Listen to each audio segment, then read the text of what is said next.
always think it's one of the harder talks to give because it's the first group of people and so many things we could talk about. That's why I've asked my colleague, Stephanie Russell,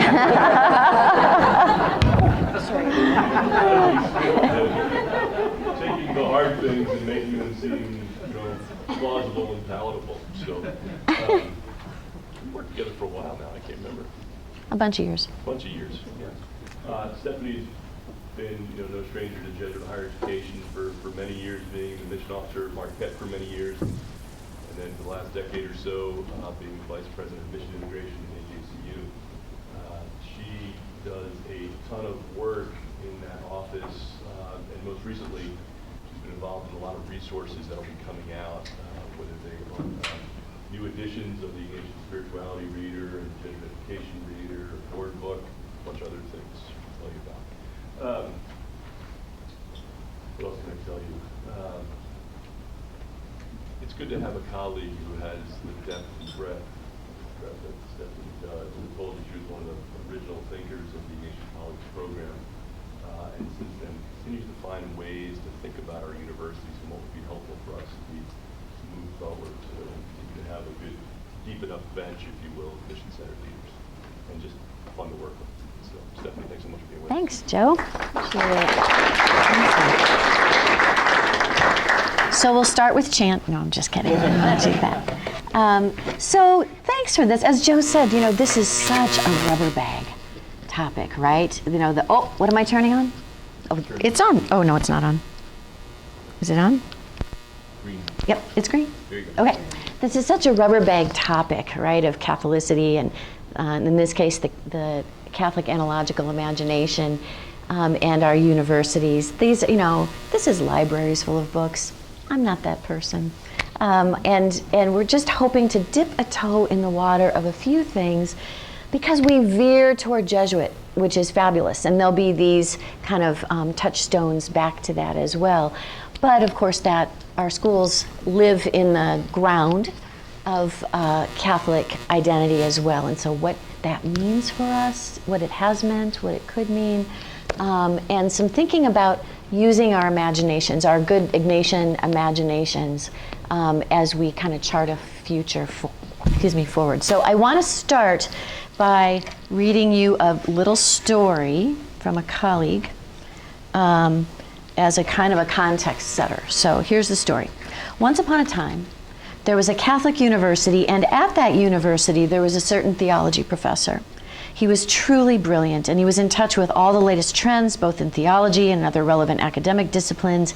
He began to teach several viewpoints that were unfamiliar to many contemporary Catholics, and soon his name came to the attention of the local bishop. The bishop, disturbed by what he read and heard, began to believe that what this theologian was teaching his students was at odds with traditional Catholic doctrine, very likely even seriously erroneous. With that decided, his duty was clear. He would publicly condemn these teachings as false, an action that would lead, he presumed, to the university removing this professor from the faculty, since he was not teaching authentic Catholic doctrine. And so the bishop did. But the university faculty, upon receiving the bishop's decree of condemnation, refused to expel the theologian from their membership, since they were not convinced by the bishop's arguments and believed that decisions about faculty membership were theirs alone to make. Shared governance. Ding. Sounds a little bit like the sort of story we hear in the Chronicle on a regular basis, but in fact these events described took place in 1270. The bishop was Archbishop of Paris, Etienne Tempier, the University of Paris, the faculty, Catholic priests and other clerics, and the theologian in question, Thomas of Aquino, whom we know as St. Thomas Aquinas. Why don't we say Thomas Aquinas? I don't know, that's another thing. Ironically, the supposedly heterodox theologian that Thomas was thought to be not only by his archbishop, but by other contemporary Catholics became recognized over time as perhaps the greatest of all Catholic theologians, all of which is a helpful reminder that the debates we have about Catholicity of our Catholic universities are not at all a new thing in the life of the Church. So we are not just rehearsing a play that's been performed before, but we are, what's the thing? History doesn't repeat itself, but it rhymes. Sometimes it rhymes. We can hear the rhyme. We can hear the echo and the reverberation from other times. And Catholic universities, of course, as you all well know, so many of you could stand up here and share with the group during this time in our session together. Catholic universities are animals, all their own. They're not parishes, but neither are they run-of-the-mill private institutions. We have chosen relationship over isolation, and our accountabilities include a whole Venn diagram of the academy and the church and the students and the families we serve and those without educational access and the Society of Jesus. And in the sweet spot of that Venn diagram is where we live as schools. And so, rather than choosing this kind of dichotomous directional thing one way or the other, I think it's more important for us to talk about why that sweet spot matters. If we weren't here, what would be happening, if anything, in that sweet spot? And what do we have to keep in mind in order to stick ourselves to it? So, I'm just going to grab this water.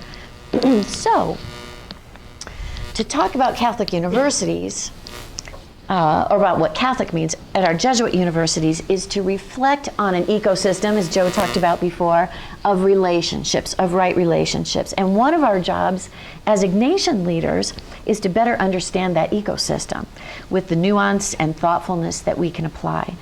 So that kind of leadership requires imagination. But it's not always going to be a literal imagination. It's not always going to be, let's take these, it's like reading the Bible, right? Let me take these 5 directives from Scripture and apply them to 21st century North American educational reality. Maybe. But what's the analog? What's the message? What's the truth beyond facts and myth and all of that? What is the truth that we're getting to?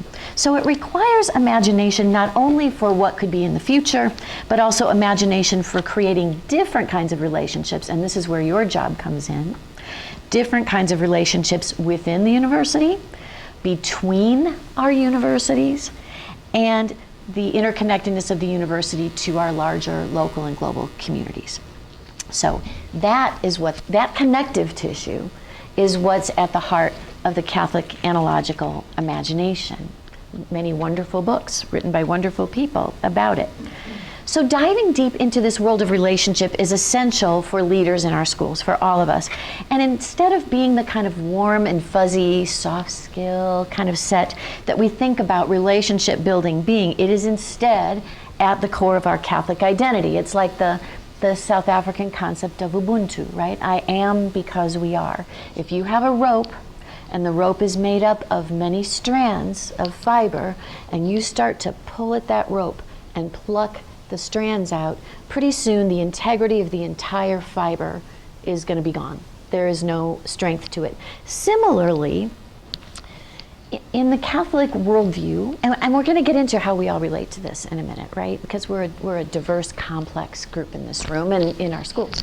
But in a Catholic worldview, there really isn't anything, there's no singular concept of spirituality and religion and practice and all that is about me and God. It's about that vertical relationship only.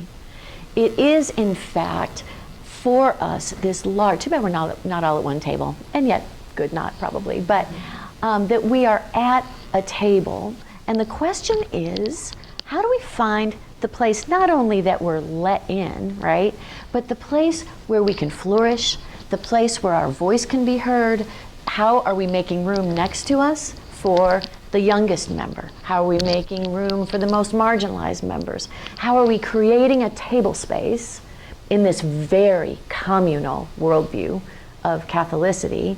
It's not, I am saved individually, we are saved. So with respect to Ubuntu, if one of us is suffering, all of us is suffering. If one of our schools is struggling, all of us are struggling. We are bound up in each other. So that's essentially Catholic, right? We think of that in some ways as a very Jesuit thing, but part of what we're doing today, all on the same slide, no, I'm just kidding, we're going to use the other slide. Part of what we're doing today is peeling back some layers of Jesuit, or things that we take for granted, and finding the hidden Catholic within it. Not as a proof text, see, I told you it was there, if only you'd noticed, not like that, but to say, this is a different kind of resource for us to tap, a different way of relating, and to just talk together about it. That's pretty much the goal of this whole session. So as you heard from Joe, Ignatian spirituality casts a particular light on this interconnectedness, especially by emphasizing the incarnation of Jesus. You know, there are Catholic traditions that really focus on the cross, and certainly the exercises. You know, the cross is no small part of the exercises. But Ignatius is big into this inbreaking of God into our world in really earthy ways. And as Joe said, through all the senses. You know, Ignatius is known as the sensual Christian, right? Sight, touch, sound. You know, all of our senses being called into service. So it's very much our elan, our dialect on Catholicity is not a dialect which you will find in some other corners of the church, we all have. That is a circumstance of removal, right? And prayer and you know, like you look at something like the Liturgy of the Hours, right? The prayer, you know, matins and lauds and the regular prayer times that monastic communities will engage in. And when people are engaged in Liturgy of the Hours, they truly are not just praying alone. They're monastic, but they're not just praying alone. What they're doing is putting themselves in the stream at various points during the day and night of prayer all around the globe, of all kinds of people in all kinds of moments and circumstances that's already taking place. And they're rowing along for a while, and then they're coming back out, and then they're rejoining the stream of prayer. That's a really beautiful life to do that. It's also not the principal emphasis of Ignatian spirituality. Ignatian spirituality brings us to a point, and we'll get to the Catholic dimension of this, where we are diving into the depth of our own experience in really tangible ways. Your life is part of your text for engaging as an Ignatian leader. Your life at home, your life with your family, your life growing up, what you're reading, how you're engaged in your community, it all plays. Because we cannot pick you apart like that rope. You too have a personal integrity and Ubuntu to you that can't be removed and still call ourselves Catholic schools. So every person who's part of ICP and every person in all of our schools has a vested interest in the Catholic nature of Jesuit education, which runs through our DNA in the way we approach learning and education, and interestingly, operations. It pops up there too, and we can talk about that Catholicity that comes up in those circumstances, and frankly, how it might come up sometimes in healthier ways and better ways. So whether or not each of us individually identifies ourselves as Catholic, we are swimming in a pool. You're going to get a lot of water imagery here, you can tell, all right? We're swimming in a pool that's sometimes not even evident to us. It's just the way we do things at our school.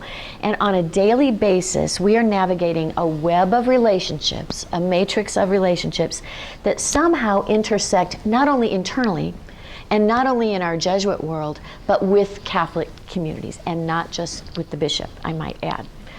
So we've all heard, years ago, there was a whole issue of conversations, an article on this that became like the lightning rod article.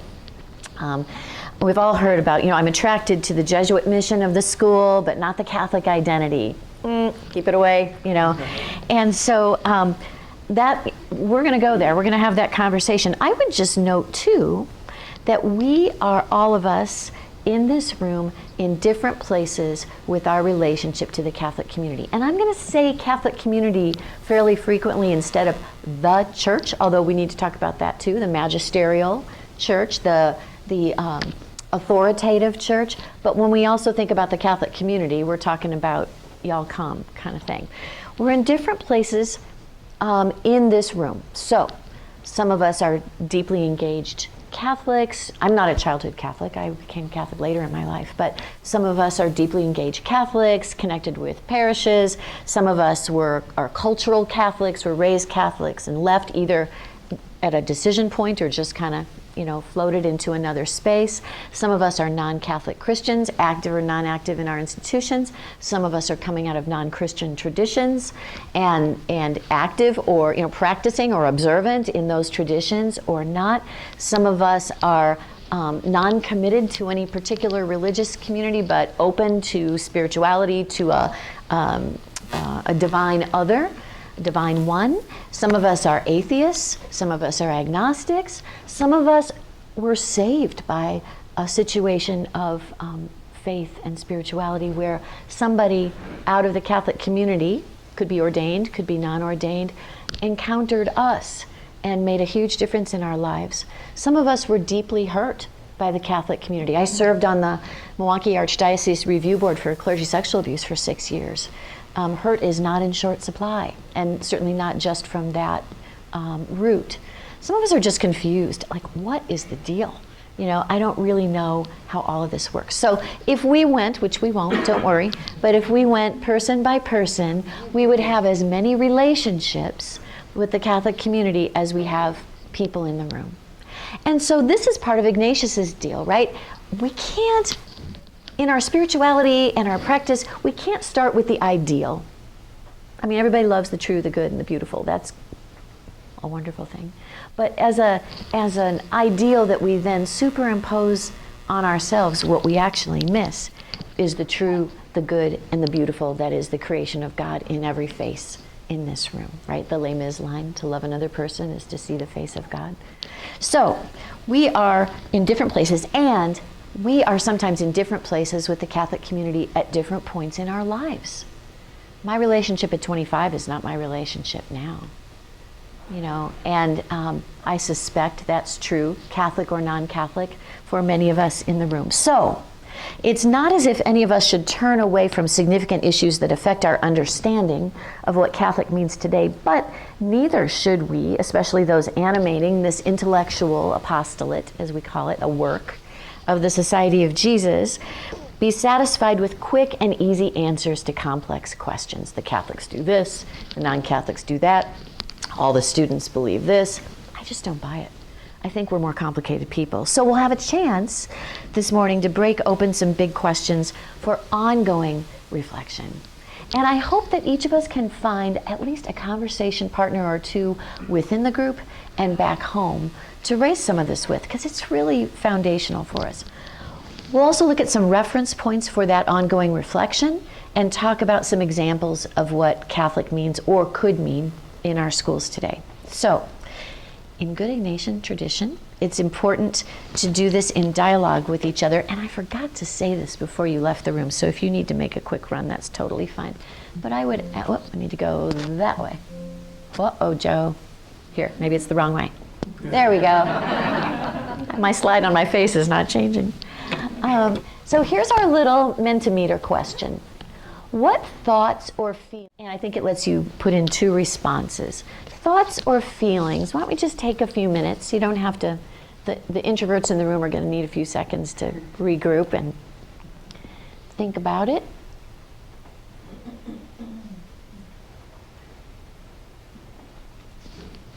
And this can be positive, negative, unsure, can be all kinds of different things.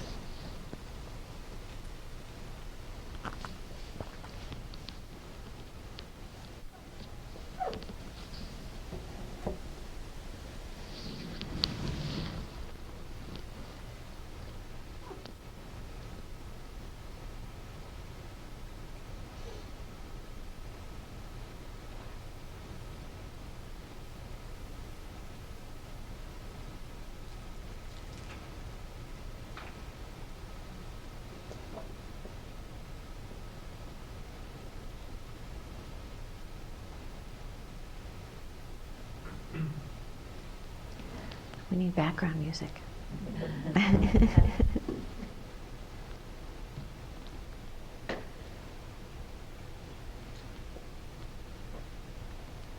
Keep adding if you haven't yet.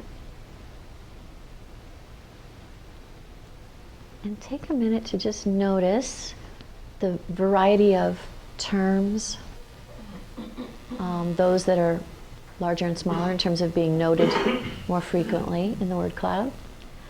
And I would ask you to turn to somebody near you and share what you take. You can share your own response if you choose to, but you don't have to do that.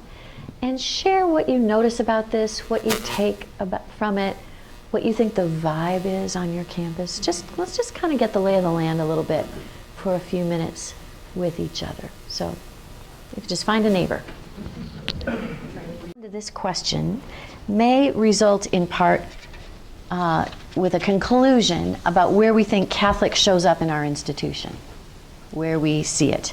We tend largely to divide Catholic identity in our schools as a reflex into two categories. The first is the official teaching of the Church, how that impacts us, the teaching of the Pope, specific bishops, how that's translated and morphed or represented in a wide range of our work. And the second is the pastoral and liturgical activity of campus ministry, the Jesuit community, the mission office, in service to Catholics on the campus. But Catholic not only informs much of what we do, it also shows up in a whole range of ways.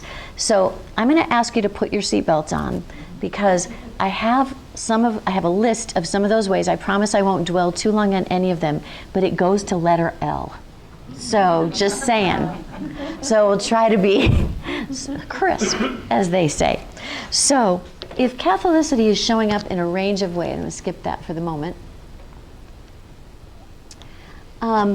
First, the Catholic Church hierarchy and the local church. Catholic shows up in official documents, letters, projects connected with Pope Leo now and formerly Pope Francis around the world, U.S. bishops, Vatican dicasteries. Some of your schools go visit the Dicastery on Education and Culture, at least delegations do, or interreligious dialogue.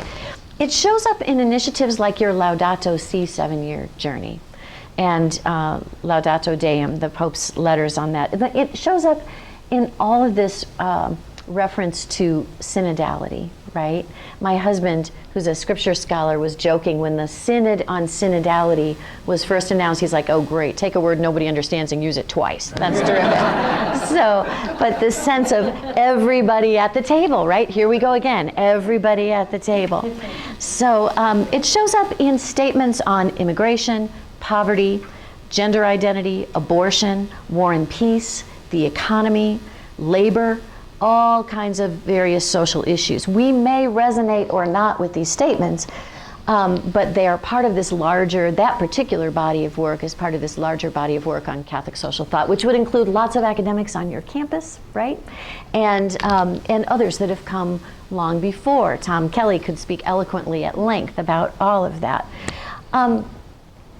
It's interesting, I don't know if you've noticed this, in our current political climate with the walls closing in a bit, the forces of defunding and judgment and stripping of things by the federal government in our universities, how our Catholic identity is playing a part in that. Jesuit too, but Catholic identity. And there are some colleagues who I never heard either one of those words come out of their mouth, now saying, well, we're a Catholic Jesuit institution. Who do they think they are? And, it's just a very interesting moment in that regard. And in some ways, and I don't say that to say, oh, thank God everybody's on board. I say it to say, what an interesting time to start a conversation. So what do we want this to mean for us when everything that has anything remotely related to DEI on it is suspect? What do we want this to mean for us in terms of our attitude toward international students, our attitudes toward healthcare and other research? So it's just, you as leaders are uniquely positioned, Catholic or not, theistic or not, you are uniquely positioned to be discussion conveners around some of this. And I just find it to be a very interesting time. So, okay, that was A. I'll go on to B. B is Catholic social teaching. And again, the whole body of Catholic social teaching and the more elastic term of Catholic social thought. So the teaching is the official, at various levels of authority, the official teaching of the church, and then this Catholic social thought concept as, also living and dynamic and part of us. Every Catholic and Jesuit social project is a part of this Catholic social tradition and thought and practice. So, a few examples: Catholic Relief Services, Catholic Charities, Catholic Campaign for Human Development, Jesuit Refugee Service, the Kino Border Initiative, Homeboy Industries, Cristo Rey Schools, Pax Christi, Fe y Alegría. A whole giant global bushel basket of engagements that are foundationally Catholic, many of which, some of these were Jesuit that I just mentioned, but many of which don't have that elan, that dialect, right? They come out of the Catholic worldview of we're all at the table, and when one of us is hurting, all of us are hurting.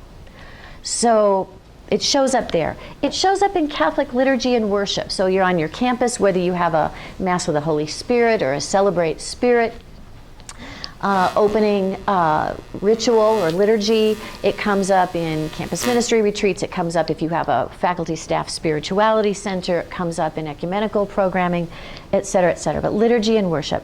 Arts and culture, not just our museums, although that's a really interesting, are there any museum directors here? During COVID, the museum directors couldn't get into their museums to either return exhibits or hang anything or invite anybody in. And so they formed yet another one of our networks. There are like these 45 networks of the AJCU. And they formed one together so that they could share their work and put it online. Maybe you've seen some of this, like in the AJCU newsletter and stuff, that the art was available to everyone, and they kept doing it since then. So we certainly are talking about museums, but we're also talking about architecture. We're also talking about just kind of the vibe on our campus, right? What does it feel like? Do I feel like there's a place for me when I come here? Do I feel like there's an essential understanding in this community that there is a someone bigger than us? We're not just in this for ourselves. So, it pops up in all kinds of interesting ways. We're on E. Discussions about the core. Yay. And student affairs programs and events and campus speakers. I'm going to come back to the core in a second, but student affairs programs. When I was working at Marquette a millennium ago, there was a student group that came and said, we want a table, right? Where else is table a verb? But we want to set up a table in the union, and we want to raise money for a group that supports veterans. And so they filled out their paperwork, and they put all their stuff down, and they are in the union.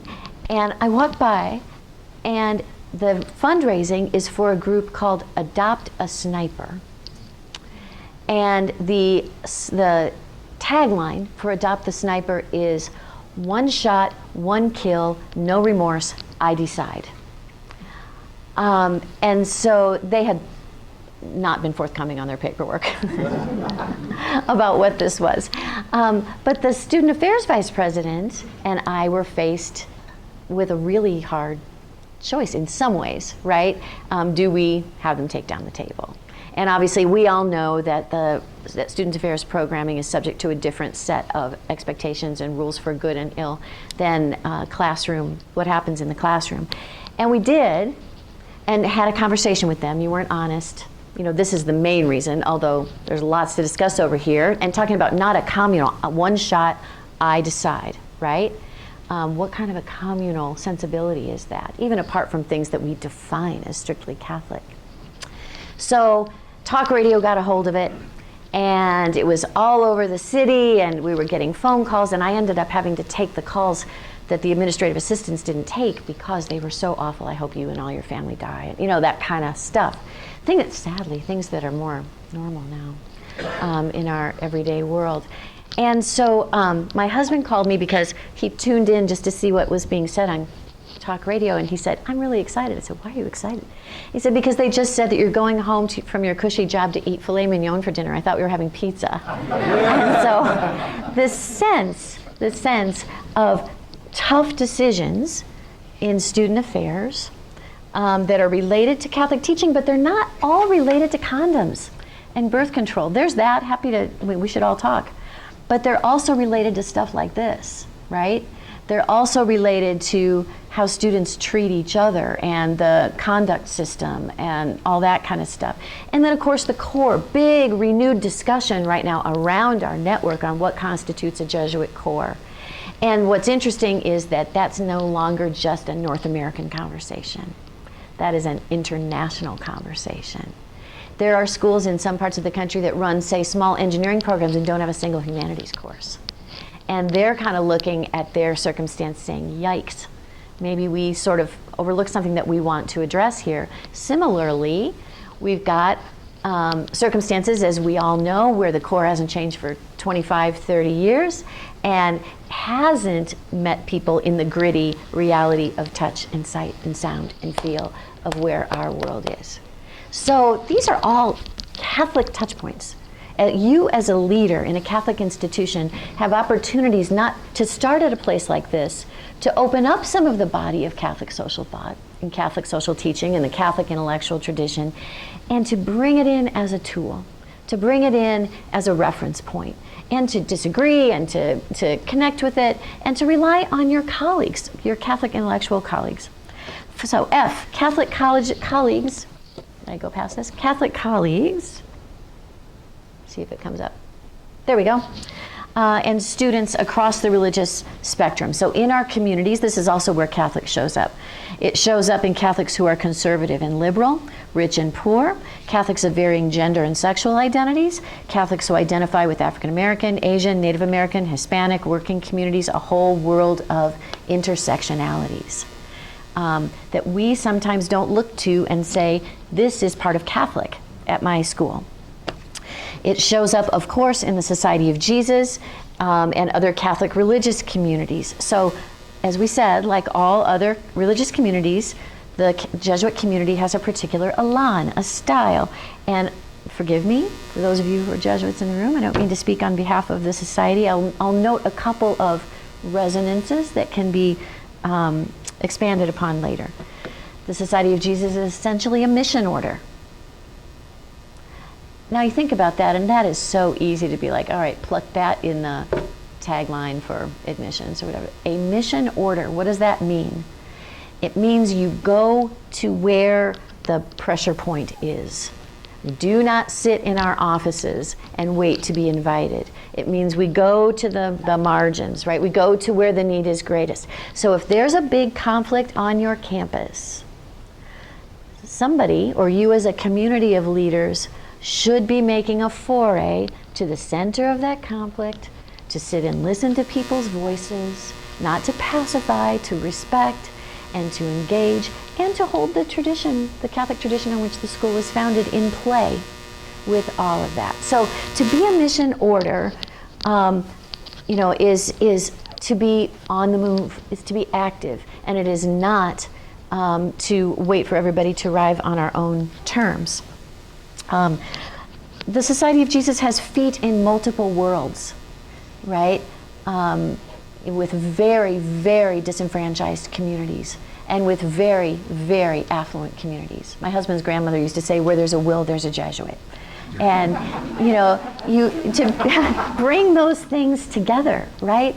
And not to pretend that the world is bifurcated, but that it is one. It is mystical and practical. So as Joe mentioned, we tend to think of Ignatius as this hyper-intellectual individual, and he did have, obviously, this massive commitment to education, not only through his ministry, but through his own life, going back to school as an adult with little kids to learn Latin and all that kind of stuff, but also so affective. He reached this point in his life where he had this gift of tears, right? He was so moved by the letters he was reading as an administrator, and we might say for some of us as academic administrators too, that his doctor had to tell him, you got to stop. It's going to ruin your eyesight. You really have to, you got to figure out another way to encounter this. So mystical and practical, having these visions of putting himself, asking God to put him with God's Son, and we need decisions for how we select ministries. He was cajoled into finishing the constitutions. Let's get some order to this whole deal. Earthy and intelligent and entrepreneurial, but an underlying Catholic identity is baked into Ignatian spirituality and into a Jesuit worldview. There is no Jesuit without Catholic, not so much for institutional reasons as for spiritual ones. All the qualities that we think of as Jesuit are really magnifications of things that are essentially Catholic. So the word charism, as you know, means the gift of the Spirit, but I think of it as a love language. So what's the Jesuit love language? Have you ever read that hokey book, kind of the love languages? I like it. It's a little misogynistic, but there's some good to be found. So, what is the love language? Other religious communities with their own charisms and relationships to the church are sometimes present on our campuses as well. So the Sisters of Mercy at Detroit Mercy, the Sisters of St. Joseph of Orange, and the Religious of the Sacred Heart at LMU are very few in number, but their missions are to co-sponsor, or partly to co-sponsor these universities. H, ready for H? Here we go. Those also, where Catholic shows up in our schools, is in the lives and realities and gifts of those who identify as Catholic women, LGBTQ persons. We did this one. I guess I'm repeating myself. African American persons, Asian American, Native American, Hispanic, and many, many other community members among us. Former Catholics and cultural Catholics.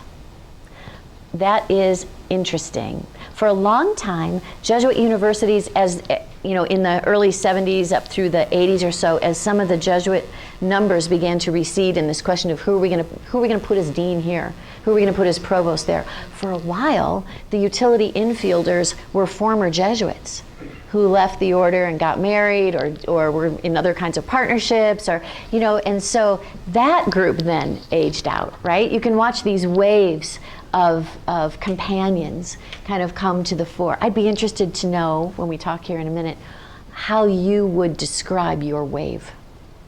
Who are we in this room? We're not Jesuits who still serve in key positions at many of our schools. We're not former Jesuits. How did you get here? Why is this touching something that's at least enough in you to get you to Illinois in the summer? Why? What is it about that? Conservative and liberal Catholics, we've talked about this, who have experienced abuse, Catholics who have experienced healing. And when I say abuse, I'm talking about of many kinds, right? That can take many forms. And of course, here's the downside of being a community at one table. It's very rarely, occasionally, but it's very rarely Father X or Professor Y or Sister J or whatever messed me up on behalf of the church. It's usually the church, right? That's the other part of being a community. This is my relationship with the church because we're all sitting, Catholic and non-Catholic, as part of this Catholic institution at a table together. So it's an interesting phenomenon.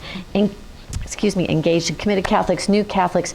So to quote our friend James Joyce's Finnegan's Wake, Catholicism on our campuses can be characterized by the phrase, "Here comes everybody." We are intersecting individuals and institutions. And so here's my question for you.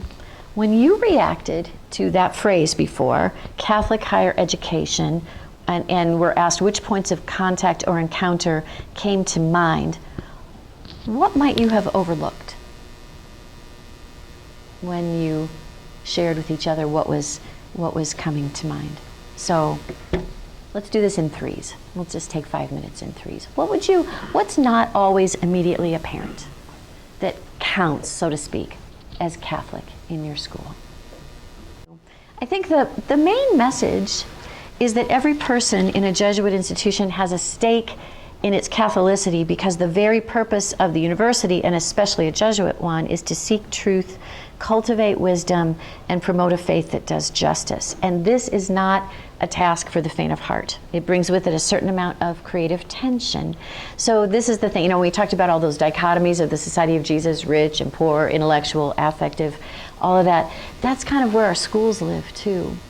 If we expect to reach a point of being out of tension, we are in the wrong jobs.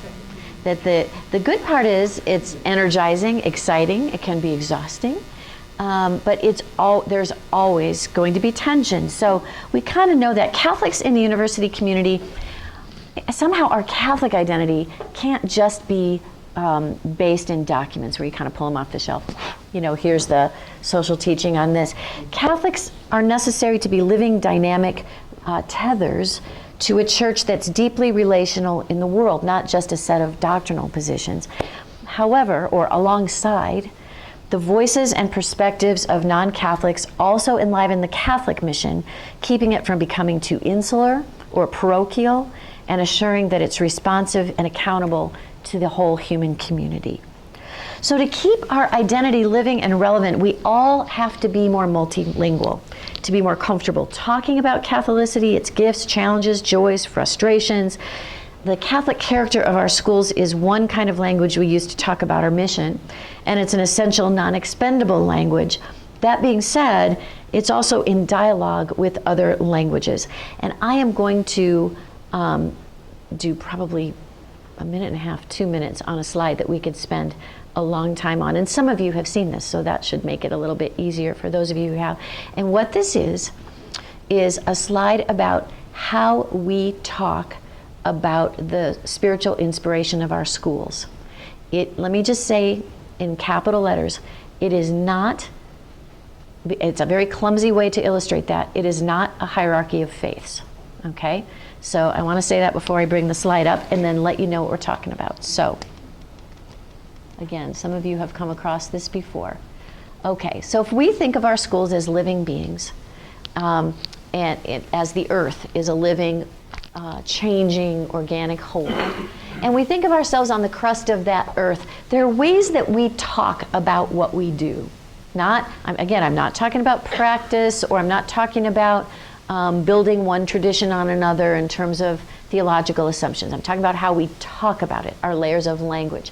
And on the crust of that earth are, the flora and fauna, the seas, the land, all that kind of stuff, the things that we can walk around and notice every day.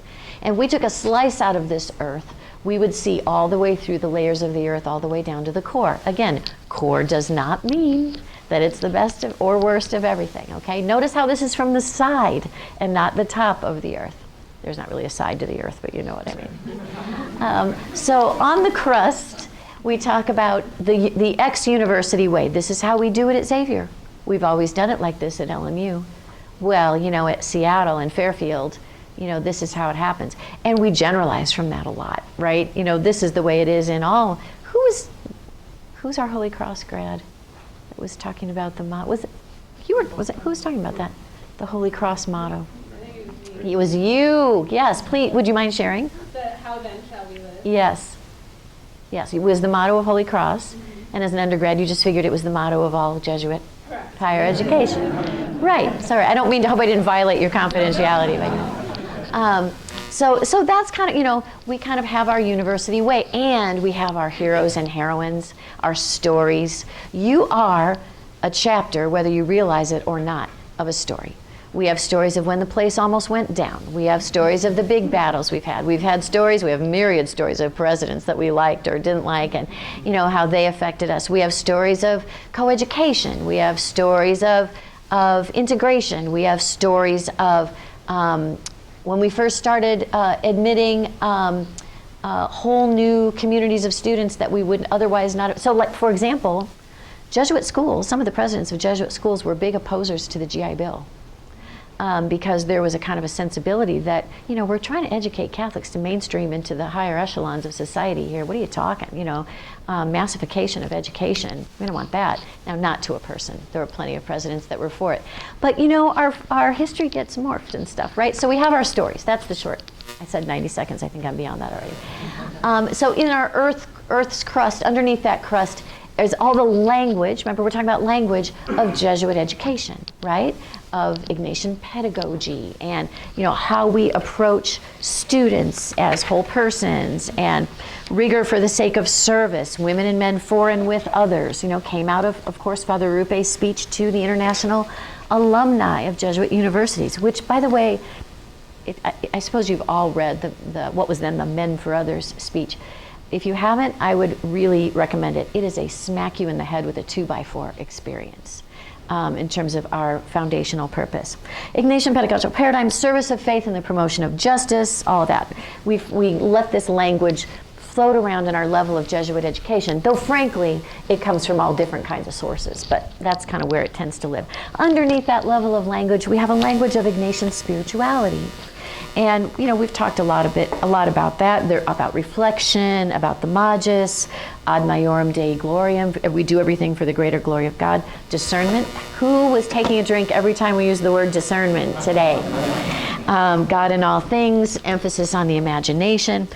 Underneath that level of language is a whole Catholic level of language, which is kind of what we're talking about today, right? What is in that Catholic level of language? Sacramental language. Things, earthly things, point us to God. That's got Ignatius written all over it. But we don't think of it necessarily as Catholic, right? Communal rather than individual. The integration of faith and reason, etc. Under that language is an essential Christian language, an emphasis on, and I'm not saying this doesn't happen in other traditions, so please understand, these are massive, broad brush statements. An emphasis on servant leadership, the language of vocation or call, very Pauline, very St. Paul, the vocation. And then there's this whole layer of the Abrahamic faiths, emphasis on justice and mercy, that language, affective and personal connection to God, God's people, God leads you, God is in touch with you, God speaks to you. And integrity for good and ill, we can see in our modern era, right, of a community of believers. It's important there's a we, all of us in this Ignatian community, and when that we ceases to be impermeable, it's a problem. So all of that, is part of our language. And then the language that comes out of a basic theism, a theistic language shared with many, many other great world religions, Hinduism, Zoroastrianism, etc. And then this essential language of the humanistic tradition, also including, for example, Buddhism and other non-theistic practices and traditions. So interestingly, humanism circles right back up to our way, and we talk about Ignatian humanism in a really intentional effort to fuse these things together. Okay, why should you care? Here's why you should care. Each of these language layers is revelatory for all the other ones. Each sheds light that helps us be a better Catholic university. We will not be Catholic universities of the kind that Jesuit schools want to be unless all of these things and more are in play. And in order for all these things to be in play, we need people, much like the Catholic members of our community who are living tethers to the church and to a living Catholic tradition. We need others in our community who are living tethers to this, to these languages and communities in order to be Catholic. So this is not a situation, I've walked by lovely little tour guides, they're doing the thing on their campus and they say, they say a couple things, but one is, we're Catholic, but anyone can come here. Wrong. We are Catholic, therefore we need the full palette of God's people in this institution in order for us to all keep ourselves honest around the Catholic tradition and around the humanness that each of us is trying to convey to our students. I did once hear a tour guide say, we're the Jesuit religion. So that's a whole other deal.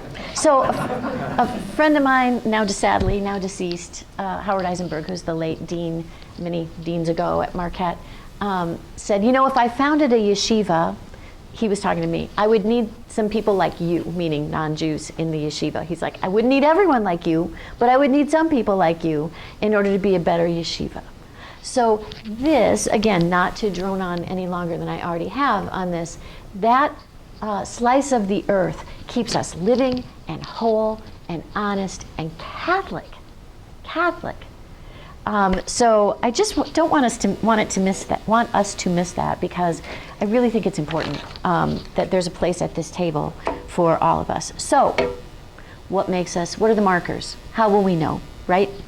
When we are living as a Catholic institution. Joe, I promise 6 minutes, maybe not 5, 6 or 7, but I'll make it quick.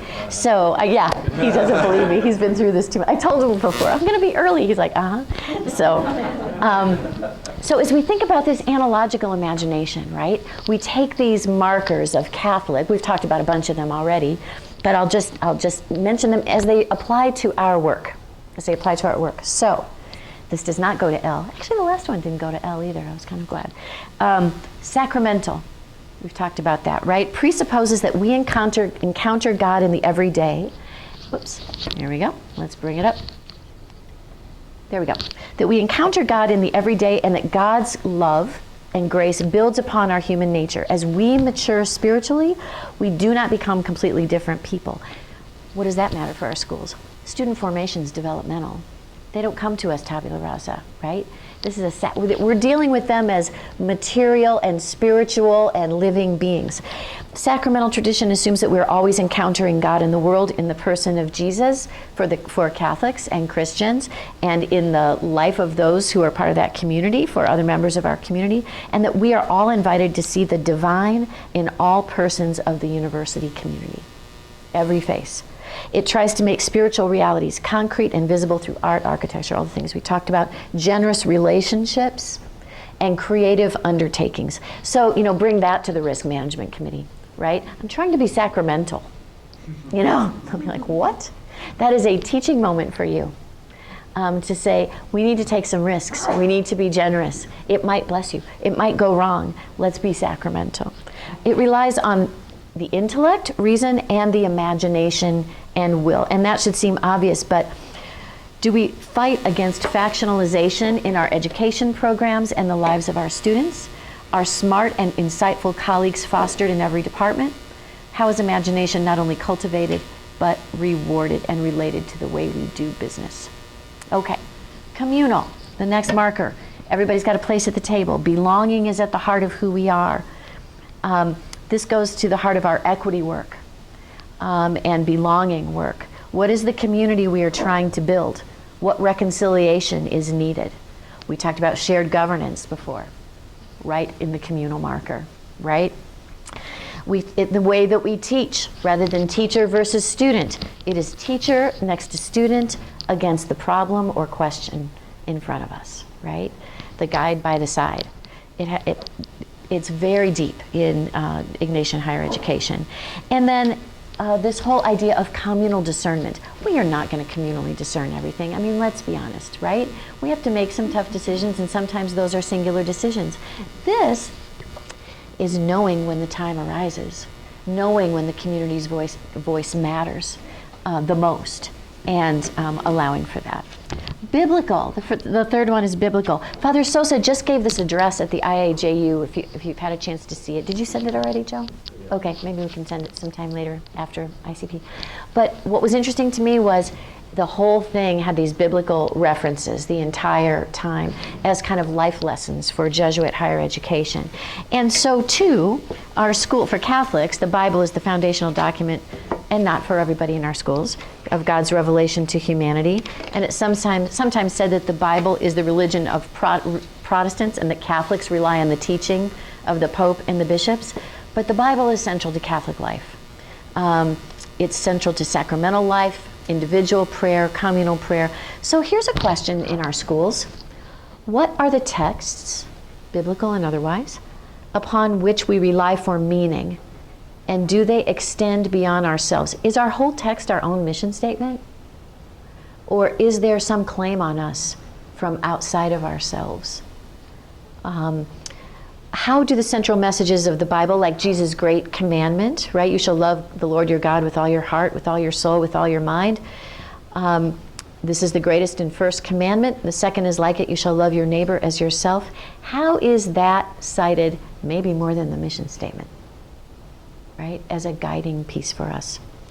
Catholic institutions are creedal, right? There's some kind of and now you say, well, now you're back to mission statement. What do you mean credo? But there's a confession or a yes. There's a communal yes to who we are. Creeds are forms of worship. They're ways, bless you, ways of praising God and creation. Creeds are summaries of the basic vision of the Bible. So they're kind of cliff notes or spark notes or whatever they're AI basically, of what we believe. They're thumbnail interpretations. So, you've got your we do a lot of bashing of banners. There's no depth in this place. We got a bunch of banners and we've got a little mission statement and nobody ever dives into that, and true enough. We need to dive deep into our traditions. But every once in a while, you're walking down the street and it's helpful to be reminded. and to just have it in your face. At least for me, especially after maybe I haven't been my best self to somebody. Traditional, we talked about tradition a little bit before. Tradition as in something not just that was done in the past, but a life-giving force and an instinct that flows through history, connecting the past and the present, and helping us develop into our new identity. So tradition, ideally, is not opposed to reform and change, but is part of reforming and living. It's a reforming and living life force that is to be discerned, take a drink, discerned at different historical moments. So yes, it involves ceremonies and rituals for sure, but it's not just that. It's to ask what part of us as a university constitutes a life force that flows through history. So back to Howard Gray's question, what good was your school sent here to do? And has that shifted a little bit, even in the last, maybe even the last 5 years? Who knows? Hierarchical and magisterial, yay! I would ask us to pluck this apart a little bit. We shape an ordered community with religious roles and functions, right? It's and Jesuit schools are especially hierarchical because it's church and higher ed. Higher ed's so class-based and hierarchical, and of course it comes out of the church, and then you got the church involved in that, and then you got the Society of Jesus, which among religious orders is a relatively, which is not to disparage discernment by individual men and communities, but remains a pretty clear, ordered system of leadership. So we're shaped by that as an institution. But the community is a teaching community with Christ as the teacher. This is the provost, right? If we're looking for life lessons in terms of where we want to go. And the doctrine is drawn from many sources of wisdom, and you hope applied in a conciliar way. That we get together at that synod on synodality, or our version of that, and we sit at round tables and we have conversations and we trust our gut, because this is no good without the discernment of the individuals who are a part of it. It becomes tyranny without that, without each of our voices. So I want to just mention one thing. Matt Carnes at Santa Clara has a book due out very soon from Georgetown University Press on Cura Apostolica. How do we care for our institution, or our works, right? Let's care for the work. And not as the counterbalance to Cura Personalis. We're going to take care of people over here, but when layoffs come, we're moving over to Cura Apostolica, get ready, right? Not as the counterbalance to that, but as a way of caring for the work as a person. Because remember, we're at the table, we are a communal person in many respects. So, and there's, I had done a reflection for this book, and this isn't to say, oh gosh, this is so insightful. It's just to say something that occurred to me that I want to share with you, and that is, as we talk about things like this, and of course this is evident in terms of declining numbers of students, in churches and institutions generally, but it's going to be a real question for how we choose to organize ourselves and experiment with ways to organize ourselves in order to hand off these institutions to Gen Z. What are they going to want to love? What do they love about this? And how can we be missionary, so to speak, on mission and enter through their door? And again, it's kind of the same thing with the Catholicity piece, right? We don't give up everything that Jesuit higher ed has ever meant. Well, okay, Gen Z, you don't like this, well, we're going to change the core, and you can come to work one day a week, and we're all going to, all that, I'm belying my age, right? But to do that respectfully, and to listen, and maybe to take the chance that we might be changed in the process. Then the last one, missionary, we've talked about just a little bit. By using the word missio, sending, or to be sent, the church identifies that its purpose is beyond itself. This is like a, remind me, Tom, John Sabrino, the center of a Jesuit university is outside itself, right? With the people, with those who aren't yet in the in crowd, right? To be on mission means to have our center outside of ourselves. What do we think we are sending students to do when they graduate? And how will we know whether they are equipped to meet the world's needs? Are we sent as an entire university to accomplish something common and unprecedented at the same time? So I'm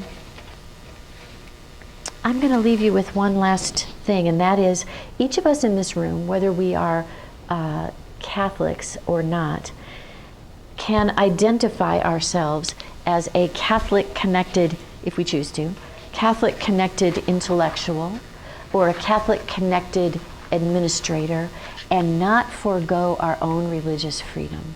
And to know that in order for the place that we're in, any one of our 28 schools, and remember we're 28, St. John's is a full member of the AJCU, any one of our 28 schools is Catholic because it has deep, thoughtful tethers to this tradition that's underneath the Jesuit stuff, and because that tradition is made accountable, fresh, living by diverse communities in which we live.